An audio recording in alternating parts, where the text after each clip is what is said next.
Pronto, Aline, estamos gravando. Bom dia. Obrigada de você ter tirado um tempinho na sua agenda para gravar esse que eu estou chamando o Esquenta do Sularoma. Bom dia, Maíra. É uma alegria sempre estar aqui. Adoro esses eventos. Estou achando maravilhoso esse movimento. Ai, que bom, eu também. Bom, a gente daqui a pouco entra na contagem regressiva, né? Hoje é dia 17 de julho e o Sularoma ele vai acontecer no dia 31 de agosto, 1 e 2 de setembro. Então tem aí pelo menos uns 40 e poucos dias, mas a gente já começa a ficar naquele ritmo da ansiedade, né? Sim, já dá um friozinho na barriga. Vai dando um friozinho na barriga. Então, Aline, você vem para dar um workshop durante o Sularoma, um workshop de 2 horas que vai ser dado no sábado, né? Que é o Ayurveda junto com a aromaterapia.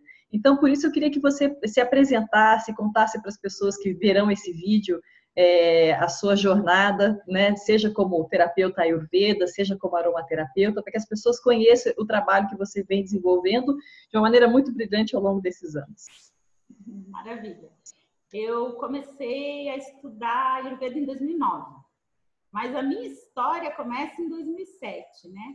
Eu trabalhava com gestão e daí em 2007 eu comecei a fazer yoga e a minha vida deu uma virada, assim, então muito rapidamente eu fui estudar outra coisa e em 2009 comecei a estudar o Ayurveda, em 2010 eu comecei a atender, mas foi só em 2012 que eu larguei tudo e fui viver só de terapia.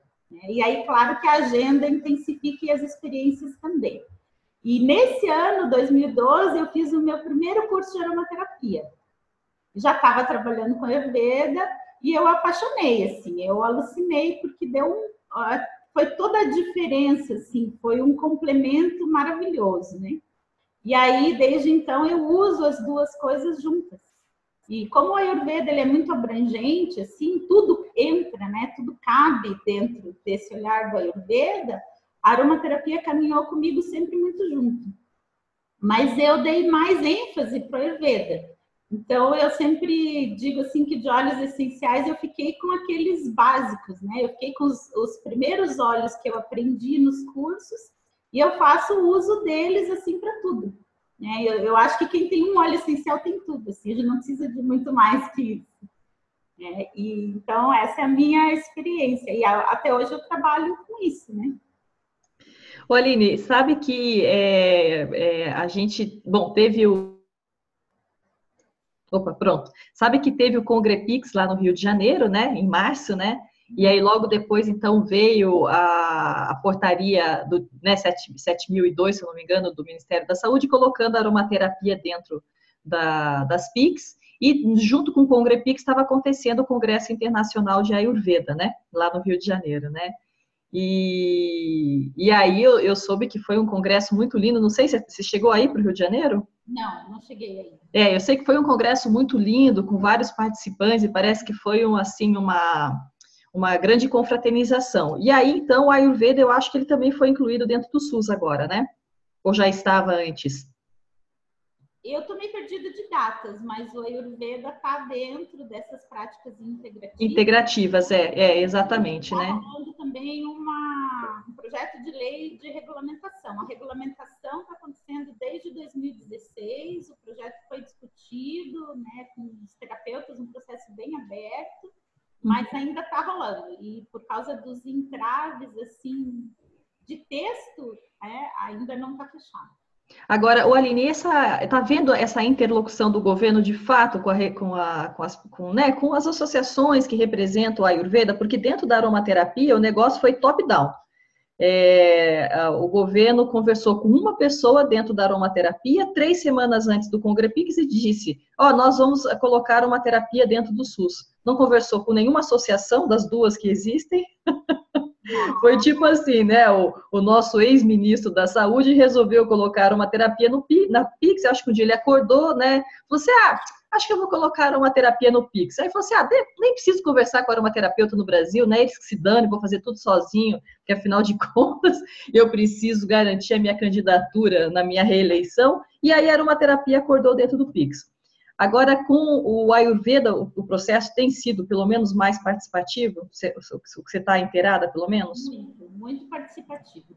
Tanto da parte, assim, das iniciativas, né? Que foi a iniciativa de um deputado. A reunião foi muito bonita, sempre teve reunião, tem grupo no Face, tem grupo no WhatsApp. E eu sinto que as pessoas, né? Porque daí, ao longo desses 2 anos e meio, alguns ficaram na discussão. E a maioria saiu e foi cuidar de outras coisas. Mas eu sinto que os terapeutas de Ayurveda que estão discutindo, eles têm a preocupação de incluir todas as opiniões. Eu recebo mensagens, né? Eu ando bem, às vezes, perdida das redes sociais, porque eu não consigo acompanhar. E eu recebo mensagens das pessoas dizendo, tá rolando votação, tá rolando discussão. Então, a discussão está muito aberta, assim, e todos estão participando. Pelo menos é a visão que eu tenho. Agora, e a formação do Ayurveda no Brasil, hoje ela está concentrada onde? Onde tem as principais escolas e os principais centros de formação? Esse é o grande problema da regulamentação. É. Talvez a gente tenha que abrir mão do mínimo de horas. E foi o que foi mais discutido no Ayurveda, né? Foi a carga horária mínima, porque é uma grande responsabilidade, né? A diferença entre os cursos é muito grande e alguns de nós fizeram cursos de, por exemplo, 1.200 horas, né? E hoje tem cursos de 250 horas. Então, comparativamente, teria que estabelecer um parâmetro no meio, mas não pode ter um curso de final de semana para terapeuta. Não, nossa, pelo amor de Deus, de jeito nenhum. Só que quando começa a entrar nessa questão, o texto fica difícil e emperra. Então, agora a discussão é essa, se vai se abrir mão disso ou não. E também de quem pode dar aula, né? Porque tem um mínimo de experiência para dar aula, isso ficou discutido nas primeiras reuniões, mas aconteceu já em alguns cursos do pessoal, tipo, terminei meu curso mês passado, então agora vou dar aula no curso de formação. Ah, bom, mas isso sempre acontece. Aline, você sabe que dentro da Abraroma, que é a Associação Brasileira de Aromaterapia, nós chegamos num consenso que a formação mínima do aromaterapeuta para receber o selo da certificação nacional, que se chama Cert Aroma, é de 400 horas, né? E foi uma discussão bem complexa também. Nessa discussão, a gente recebeu o empurrãozinho dessa surpresa do SUS, porque todo mundo percebeu que a gente não poderia ter uma formação aquém disso, porque senão a gente não conseguiria a relevância que a aromaterapia merece dentro do cenário brasileiro, mas ainda existe um consenso dentro do nosso grupo de que nós devemos perseguir a autorregulamentação. Ou seja, o reconhecimento da profissão, ok, né, para que a profissão tenha lá o seu CBO, mas que a regulamentação ainda seja feita de maneira autogerenciada, né? Porque a preocupação nossa é que no momento em que você regulamenta a formação do aromaterapeuta, essa formação sai do grupo de pessoas que hoje conhecem a aromaterapia e se enfia dentro das universidades onde você não tem os especialistas formados. E aí dentro das universidades existe aquela questão de que você precisa ter um corpo docente mínimo com mestrado e doutorado, e essas pessoas não estão na aromaterapia, e aí são essas pessoas que vão formar os futuros aromaterapeutas, pessoas que no primeiro momento não têm a formação que nós todos temos, né? Como é que está essa questão aí dentro do Ayurveda? No Ayurveda foi considerado a experiência, foi estabelecido em 4 anos para quem já estava trabalhando, né? E a preocupação, eu acho que não é tanto assim, porque não tem como colocar dentro da universidade, né? A questão no Ayurveda mais é porque abrange muitas áreas. Então, se for falar em termos de formação acadêmica, o Ayurveda permeia várias. E aí foi feita uma colocação no sentido de não invadir outras áreas profissionais, né? Isso é muito importante. Mas então o texto está caminhando para que a formação seja uma formação livre ainda e que não seja uma formação reconhecida pelo MEC. É assim que está caminhando a regulamentação da Ayurveda. Caminhando. E prevendo que a gente vai criar uma associação, que a gente vai regulamentar isso. Maravilha. Bom, boa sorte para vocês. E espero que esse caminho democrático do Ayurveda inspire o governo brasileiro a seguir pelo mesmo caminho democrático para a aromaterapia, né? A preocupação minha, pessoal, pelo menos, né, é que eu vejo que na aromaterapia o interesse está vindo de outro lado, né? A comercialização está muito forte e está muito pesado e não está se medindo o risco, né? Exatamente, E sim, a gente tem uma briga de cachorro grande, né, por conta de venda de óleo essencial, que no Ayurveda, de fato, a coisa é um pouco mais sossegada, né? Mas, Aline, para a gente entrar no tema do workshop que você vem dar aqui em Curitiba, bom, você já tem um curso de Ayurveda para aromaterapeutas dentro da Casa Mai, você vem dando nas edições do Sul Aroma algumas palestras, né, falando sobre aromaterapia e Ayurveda, porque, enfim, são as duas paixões suas, é a tua experiência clínica e tudo mais. Eu estava fazendo o esquenta com a Marcela Machado, que é a palestrante que vem dar o workshop de medicina tradicional chinesa e aromaterapia, e surgiu no meio da conversa a seguinte questão. Bom, os óleos essenciais não existiam quando surgiu a medicina tradicional chinesa. Né? Os óleos essenciais, da maneira como a gente conhece, né, destilados, em vidrinho, eles são posteriores à MTC e eles são posteriores também ao Ayurveda, né? O Ayurveda é muito mais antigo do que a aromaterapia e usa outras formas de planta que são muito mais antigas do que o moderno processo de extração de óleos essenciais que a gente pode colocar aí no século 1000 como sendo uma coisa mais, né, corriqueira em alguns círculos, né, depois que os alquimistas de Alexandria começaram a aperfeiçoar o processo da destilação. Existe ainda uma certa resistência ou é uma coisa muito natural dentro dos terapeutas e médicos ayurvedas de utilizar o óleo essencial no processo do Ayurveda ou eles acham que é muita modernidade para uma grande ancestralidade?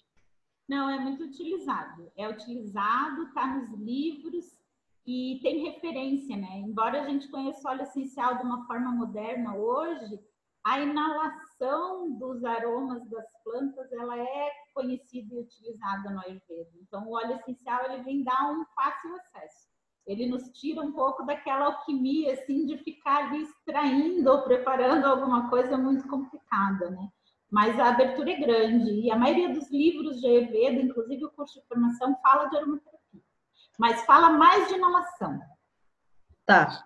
E aí, ninguém nunca pensou o seguinte, o terapeuta Ayurveda que usa os óleos essenciais é preguiçoso. Nunca ninguém falou isso, né?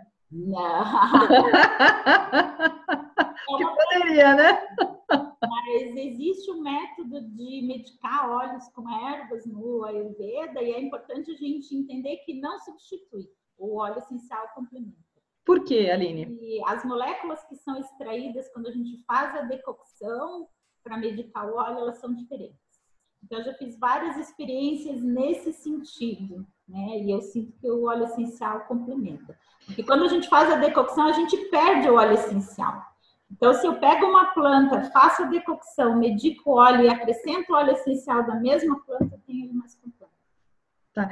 Só explica, por favor, que talvez nem todo mundo conheça óleo medicado. O que é um óleo medicado? O óleo medicado que a gente usa para o Ayurveda nas massagens, ele é feito, a gente faz uma decocção da planta e usa essa decocção para passar a medicina da planta para o óleo. Né? Então, primeiro faz uma decocção, cozinha, o princípio ativo passa para a água, o óleo essencial obviamente evapora, porque eu fervo durante algum tempo, e aí quando eu misturo o óleo e faço um processo caseiro mesmo, para tirar essa água, o princípio ativo passa para o óleo, a água evapora. Então, e quando você fala passa para óleo, é um óleo graxo, né? É um óleo graxo. Um óleo graxo, né? Um óleo frio, geralmente gergelim e girassol. Tá ótimo. Sim, o processo de extração altera a química dos óleos essenciais. Agora, Aline, eu me lembro que há uns anos atrás, basicamente, você só tinha uns 2 livros de aromaterapia com a Ayurveda, que eu acho que é aquele da Marmaterapia, né, que falava um pouquinho de óleos. Não sei se era do David Frawley. Ele tem 3 autores, o David Frawley, o Dr. Hanad e o Dr. Avinash Lilly, né? Acho que era um que tinha. E agora, já tem mais ou não? Mas os outros falam. Tem livros de Ayurveda e beleza, que a maioria dos livros são em inglês, né? Uhum. E eles não estão... Mas tem bastante livro no Brasil já. Uhum. E ele fala, tem um bem grande de Ayurveda, não sei se eu vou lembrar o nome, mas é o livro que eu uso no curso. Ele fala também com tabelas, inclusive ele tem um capítulo todo de aromaterapia. Que bacana. Então, quer dizer, a forma da inalação continua sendo preponderante do uso dos óleos essenciais dentro do Ayurveda, é isso? É isso, porque o Ayurveda considera o óleo essencial como a parte sutil e considera ela o tratamento dos nossos corpos sutis. Então, prioriza a inalação. Quando eu vou para o físico, aí o Ayurveda não considera, aí talvez nesse ponto se aplica o que você está dizendo, né? Que a forma como a gente vê a aromaterapia hoje, a gente usa ela no corpo físico. E a forma como ela está descrita no Ayurveda, nos textos mais antigos, ela está vendo os corpos sutis. Então, o corpo sutil eu acesso pela inalação. Né? Entendi. E aí, quando eu vou para a parte física, eu vou usar as ervas em outros tipos de preparados. Exato. Então, mesmo modernamente, a gente está trazendo a aromaterapia no uso da parte física. Isso não está nos textos antigos, né? Isso é a modernidade. Uhum. Tá certo. Agora, nada impede de você pegar um óleo de massagem e colocar os óleos essenciais dentro dele, ou isso não é uma coisa recomendada dentro do Ayurveda? Isso é uma coisa que a gente faz e ensina. Eu dou curso de Abhyanga, que é massagem, né? Técnica de massagem no Ayurveda. Uhum. E no básico de aromaterapia para poder usar. Então tá tudo certo. Estamos em paz. Não é só a praticidade, né? Existe uma confiabilidade na diluição, na quantidade de princípio ativo, na conservação, no transporte. Eu atendo muito fora, então imagina viajar com uma maleta de óleos, né? Eu posso viajar com óleo essencial. Então se usa bastante. Bom, aliás, eu imagino que quando os óleos essenciais começaram a ser acondicionados em pequenos vidrinhos, né, a essência concentrada, eu acho que para os camelos, né, nas antigas rotas comerciais, deve ter sido um grande alívio, né? Porque antes nas caravanas os camelos tinham que carregar ânforas lotadas de óleo vegetal, né, óleos infusos, né, e aí de repente é um frasquinho assim, falou, ufa! É por aí. Não é verdade? Bom, Aline, e o que as pessoas que vão participar do Sul Aroma podem esperar desse workshop de 2 horas? Bom, 2 horas está de bom tamanho, né? 2 horas está ótimo. A minha proposta é trazer uma aplicação prática. Que delícia. Hoje a gente tem muita teoria, assim, a gente pode acessar o que a gente quiser para estudar. Então, eu acho que a prática tem grande valor e eu quero trazer a massagem que eu ensino no curso, né? O que cabe em 2 horas, que é a região do rosto e da cabeça. Assim. Ai, que delícia, Aline. Meu Deus do céu, vou ficar tão dividida. Vou lá, vou para cá, vou lá, vou para cá. Mas como eu que estou fazendo o evento, eu posso sair de uma sala e para outra, né? Fala para mim dessa questão, então, essa massagem facial e na cabeça, né? Isso, rosto e cabeça. Ela chama Mukha Abhyanga e Shira Abhyanga. A gente tem pontos marma, né, nessa região que regulam o corpo todo, que regulam o sistema nervoso. Então, 2 coisas muito importantes assim no contexto terapêutico hoje, que é o sono, né, e a ansiedade, elas são reguladas através dessas massagens. Então, é muito importante, assim, a gente tem muita aplicação disso. E aí, regulando isso, todo o corpo ele se autorregula. E ela também tem menos contraindicação, porque para receber uma Abhyanga completa, para receber óleo no corpo inteiro, existem algumas contraindicações, mas para essa região não. Ah, que maravilha. É maravilhosa. E é uma coisa que você aplica no outro, ou é uma coisa que você pode fazer como uma automassagem? As 2 coisas. Ah, as 2 coisas. Quer dizer, não é difícil, né? Não é difícil. Geralmente eu ensino as pessoas, né, a nível de consultório, assim, de recomendação a fazer em casa, mas eu indico que receba, porque receber do terapeuta, o nível de entrega e relaxamento é muito maior, né? Mas o Ayurveda preza essa autonomia da rotina diária, de eu poder fazer em mim mesma e dormir bem. Então, as 2 coisas caminham juntas. Nossa, maravilha! Tô super feliz. Eu acho que as pessoas que vêm para o Sul Aroma também vão. O fato, né, da gente estar privilegiando o conteúdo prático é muito relevante, né? Porque, como você falou, a doutora Mari, que vem falar sobre constelação e aromaterapia, ela falou assim: Maíra, nada de teoria. Chega, teoria já tem demais, a gente estuda muito, vamos para o lado prático, que as pessoas têm pressa, né? O mundo está correndo, a gente tem que resolver logo o problema das pessoas, porque. É isso mas vamos sentir, né? Vamos sentir, vamos trazer para o corpício, né, o negócio, né? E aí, nessa questão então, dessas duas técnicas que você vem ensinar, o veículo é um óleo carreador, um óleo vegetal graxo, ou é uma coisa feita a seco? Não, eu preciso de um carregador, de uma quantidade mínima para fazer um deslizamento, mas eu preciso de um carregador. E aí, nesse carreador, então, se coloca o óleo essencial. Aí se coloca o óleo essencial, mas eu posso colocar o óleo essencial direto nos pontos mármore, conforme o tratamento que eu vou fazer. Eu posso colocar antes do carregador o óleo essencial, principalmente num ponto que a gente tem aqui, né, nessa região. Então, tem pontos específicos e óleos específicos também para esse tipo de tratamento. Ok. Agora, dentro do Ayurveda não existe nenhuma massagem a seco, né, Aline? Não, totalmente. Não, né? Como, por exemplo, a gente vê em algumas técnicas japonesas ou chinesas, tem algumas coisas que são a seco, né? Mas no Ayurveda é sempre oleação, né? Sempre, sempre. O óleo tem um papel muito importante no Ayurveda. E você poderia falar um pouquinho sobre esse papel? Da onde que vem essa questão? Na visão do Ayurveda, a gente está nutrindo os nossos sistemas através da pele, né? Então, a pele, com o seu potencial de absorção, ela é utilizada como a boca. A gente só passa na pele aquilo que a gente pode comer, né? E aí eu coloco na pele e estou nutrindo os meus sistemas. Quando eu faço a nutrição pela boca, via sistema digestivo, tem um ciclo de 7 tecidos, de 7 sistemas, que leva 35 dias para que esse nutriente seja completamente absorvido e circule até os tecidos profundos.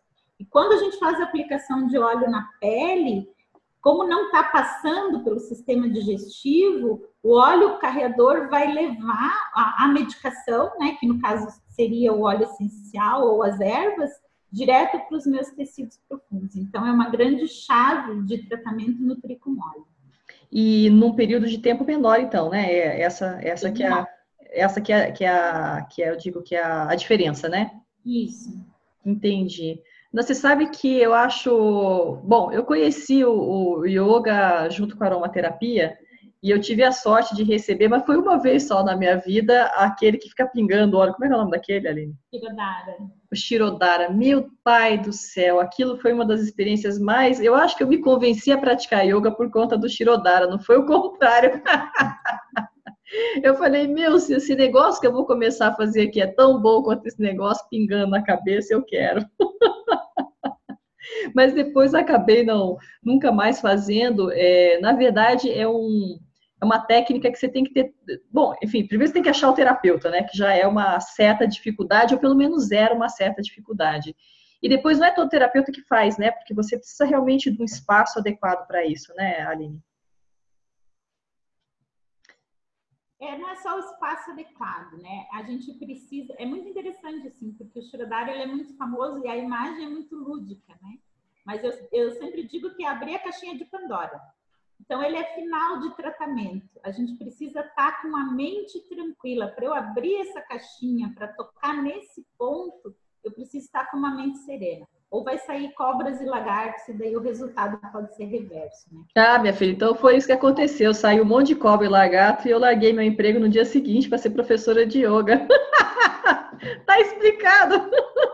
É tudo. Foi um tratamento de choque. Agora, Aline, e você tem utilizado também aromaterapia com yoga? Bastante. Em quais angas? Todos. Todos, eu também usava em todos. Mas especificamente, você não acha que o Yoga Nidra e o Pranayama são os mais bacanas para fazer com a aromaterapia? Bom, o Yoga Nidra, o Aroma Nidra, ele é fantástico, né? Sabe que eu sou apaixonada e tem sido uma das práticas que eu mais faço, assim, né? Que eu tenho sido convidada, assim, porque as pessoas apaixonam.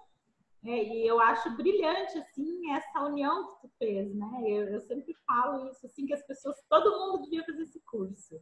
Ah, eu também acho. A aplicação é imensa, assim. E o resultado é tão rápido, né? Muito rápido. É impressionante, né? De consultório também, individual, assim, fantástico. Uhum. Você sabe que depois que eu parei de dar aula de yoga, a única prática que eu ainda dou quando as pessoas vêm fazer atendimento comigo ainda é o Aroma Nidra. O Aroma Nidra, de tudo que eu sempre fiz nas práticas de yoga terapia, nos atendimentos particulares, o Aroma Nidra ainda é aquele que me acompanha até hoje. E quando eu tenho, porque eu não tenho muito mais oportunidade de atender, mas quando eu tenho a oportunidade de atender alguém com Aroma Nidra, eu passo o dia bem, Aline. Eu também. Você também? Também. Não, é impressionante. A gente faz o Aroma Nidra junto, essa que é a verdade, né? E você passa o dia bem, parece que você fez uma aula, nossa, é assim, muda a vibração do dia completamente, né? Eu venho assim, aquele sentimento de gratidão, de comunhão com o universo, é um negócio surreal. A gente vai junto na viagem, né? Vai junto. Você faz de olho fechado? Às vezes sim, e caminhando bastante. Você fala enquanto você está caminhando? Eu preciso caminhar para dar a cadência da voz. Assim. Que interessante! Interessante isso. Cada um tem a sua prática mesmo. Legal. Bom, e aí, e o pranayama? O pranayama eu uso bastante para abrir, assim, principalmente porque aqui a gente tem muitas questões respiratórias, né? Uhum. Mas eu tenho usado no asana mesmo. Quando a pessoa está durante a permanência, eu sinto que ela tem dificuldade para abrir algum chakra, eu coloco, como a gente coloca no Aroma Nidra, eu coloco o óleo essencial referente àquele chakra. E aí, então, quer dizer, mais nas posturas restaurativas, né? Porque algumas posturas é meio, as em pé, por exemplo, as posturas é meio complicado você colocar o óleo essencial com lencinho, né? Coloco. Mas como é que a pessoa está em pé lá? Como é que fica com o lencinho no nariz? Eu coloco o lencinho no chão na frente dela. Ah, entendi! Agora que eu entendi como é que você faz. Mas tem um detalhe, né? Porque a minha aula ela é com bastante permanência. Uhum. E ela tem um relaxamento entre cada postura. É da aula Shivananda ter relaxamento entre cada postura. Ah, você faz a prática do Shivananda. Isso, ela não é. Eu conheço a prática do Shivananda. Uhum. E você tenta, você faz. Bom, na verdade, a prática do Shivananda tem muito mantra também. Você faz ela inteira? Não. Não? Porque eu me lembro porque uma vez no meu estúdio tinha uma menina que dava aula de Shivananda. Porque daí você tem o mantra, aí você tem o Shavasana, você tem o. Eu até esqueci, ó, como é que é a cabeça da gente. Como é que é o nome da postura sobre os ombros? Eu chamo de invertida. Invertida sobre os ombros. Esqueci a porcaria do nome da postura. Então, aí você faz a invertida, aí você faz alguns vinyasas, aí depois você para, vai pro Shavasana, né? É o tempo todo assim, né? O tempo todo vai pro Shavasana, entre cada uma. Então, e aí, claro, você tem milhões de oportunidades para utilizar uma terapia durante a aula, com certeza. Aí é perfeito. Mas, Aline, eu acho assim, você fazer, por exemplo, uma respiração alternada, com óleos essenciais, segurando aqui o lencinho, né? Fazer respiração quadrada, tudo isso com a aromaterapia é uma coisa muito relaxante, né? Eu vou experimentar, eu nunca experimentei assim tão pontual. Ah, bom, então você faz o seguinte, você coloca o lencinho bem aqui no seu dedinho, né? Pinga a gotinha de óleo essencial, aí você faz assim. E fica uma coisa muito, muito agradável. Eu dava muito pranayama com aromaterapia nas minhas aulas, e seja porque os alunos estavam sempre entupidos, né? Que aqui em Curitiba é a terra da rinite, ou então com dor de cabeça, ou simplesmente porque eles, Maíra, dá para colocar um cheirinho? Dá. Vou experimentar. E nas posturas restaurativas do Iyengar Yoga, aí era muito, muito óbvio utilizar os óleos essenciais, né? Mas eu nunca tive essa abordagem que você tem, mesmo porque você é uma especialista, de privilegiar na postura a abertura de determinados chakras. Eu achei bem interessante isso que você faz. É que esse olhar do Ayurveda, ele acaba te trazendo para a individualidade, né? E acaba individualizando um pouco mais a aula também. Mesmo tendo uma sequência, acaba individualizando. Não tem como se dissociar, né, do olhar. Mas aí é uma prática que você conduz individualmente ou eventualmente poderia ser em grupo e você também estaria usando os óleos essenciais? Em grupo. Mas aí eu vou olhando a necessidade de cada aluno. Entendi. E às vezes coloco as pessoas em posturas diferentes.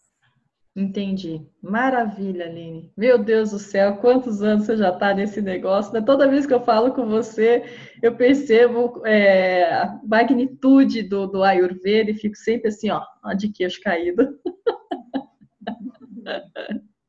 Bom, então é isso, né? Deixa você, então, agora, queria que você colocasse os seus contatos, para que as pessoas te achem, site, e-mail, Facebook, o que você quiser. E aí depois eu faço o merchanzinho do Sularoma. Tá joia. Meu perfil de Facebook é Aline Tati Dias da Rosa. Eu tô com o nome inteiro agora. E o site, página e o Instagram é Ser Inteiro. Então, serinteiro.com.br é o meu site, no Instagram é serinteiro.alinehyper. Eu tenho uma página de alimentação ayurveda no Facebook e eu vou colocar o meu WhatsApp, porque hoje eu dou conta mesmo de responder o WhatsApp. Tá. Eu respondo todo mundo, mas é o único que eu dou conta. Qual que é, então? O meu DDD é 47 996095179. Aline, você atende em Curitiba e em? Eu atendo em Curitiba e eu atendo à distância por videochamadas, Skype, Messenger, WhatsApp. Mas você tem ido ainda a Santa Catarina para fazer atendimentos? Eu atendi em Santa Catarina e no Rio Grande do Sul, mas por esse ano as viagens estão suspensas aí. Ah, é verdade que você está de vó, tá quase vó, né?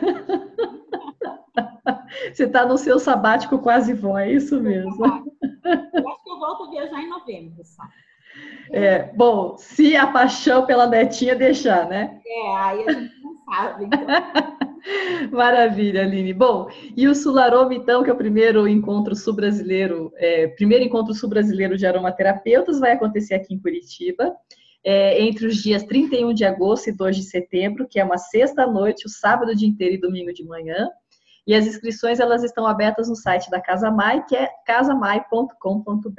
Obrigada, querida. Adorei falar com você nessa manhã. Também agradeço. Estou ansiosa para ver todo esse time lindo junto, né? Vai ter muita gente fera, assim. Eu tô, nossa, louca para ver todo mundo. Você já escolheu os workshops dos quais você vai participar, né? Não, eu não achei o botão todos. Não ainda? Bom, você tem até o dia 31 para escolher, tem tempo, né? Se eu puder, eu vou me dividir em duas, que é para não perder. Exatamente, você faz um clone, aí você... Bom, o MTC você não vai poder participar, porque você vai estar dando workshop na mesma sala, mas... mas os outros todos você escolhe. E as mesas redondas a gente vai estar em todos eles, né? Pelo menos nesse a gente não tem que ficar com angústia de escolha, né? Sim, tá fantástico, a programação tá linda. Tá bom, obrigada, Aline. Um beijo então, viu?